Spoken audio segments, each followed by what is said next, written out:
Alright, the airbag challenge has been postponed because I was busy cleaning up my failed dream.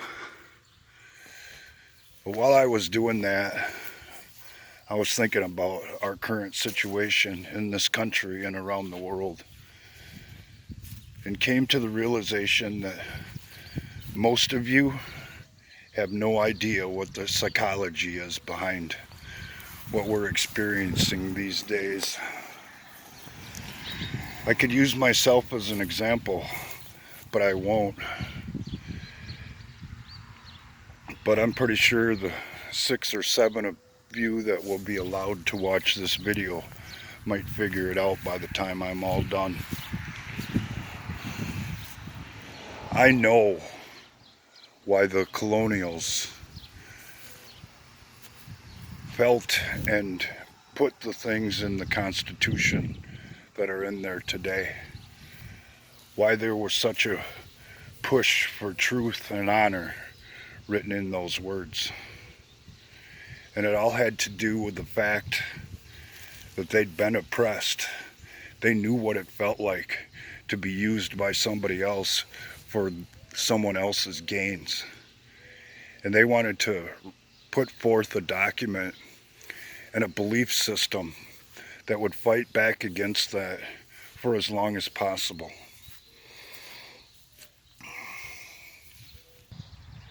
It's not just words to be recited. It's not just words to be studied. Those people lived in those times and they knew what it was like. And they witnessed how people had to suffer during and up to the point where people had to take up arms and defend themselves and their families and their freedom. What most people overlook in our current situation is those words and what they meant to the people that wrote them. Unfortunately, the people who are working against our freedoms don't understand those words, have never been taught to respect those who have came before them and learned the lessons that they haven't. It's a sad state of affairs because those particular people have been oppressed and abused themselves, and they hate the rest of us because they think that we haven't. They never learned the valuable lesson that anybody with an IQ higher than their shoe size should realize at a relatively early age. No one has the right to abuse others because that's what happened to them in their life and their past. Yet, that's exactly what goes on today. Under the guise of protecting marginalized groups, when the reality of it is, it's up to us to follow the words in the document and understand why and how they came to be there. And if we don't, eventually all will be lost.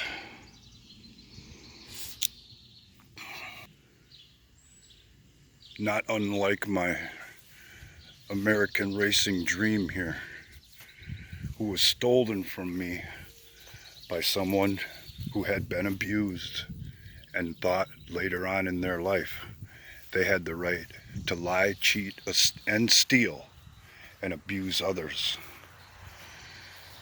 Who to this day, even though is older than I am, still has yet to learn that lesson.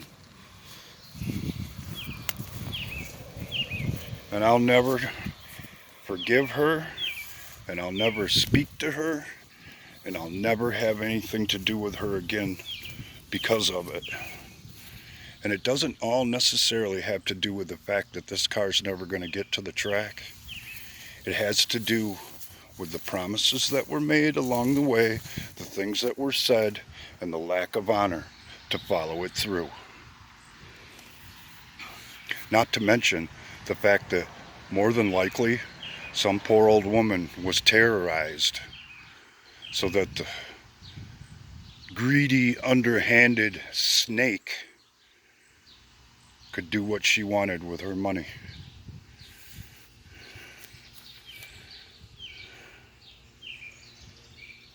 Using the excuse that she had been abused in the past to abuse other people. I've said it before, I'll say it again, and that's how we'll close up this video. I dislike a bully, but I hate a liar. There's nobody lower in my sights as far as snake-like behavior than someone who's willing to tell a lie just so that they can benefit themselves. Take care.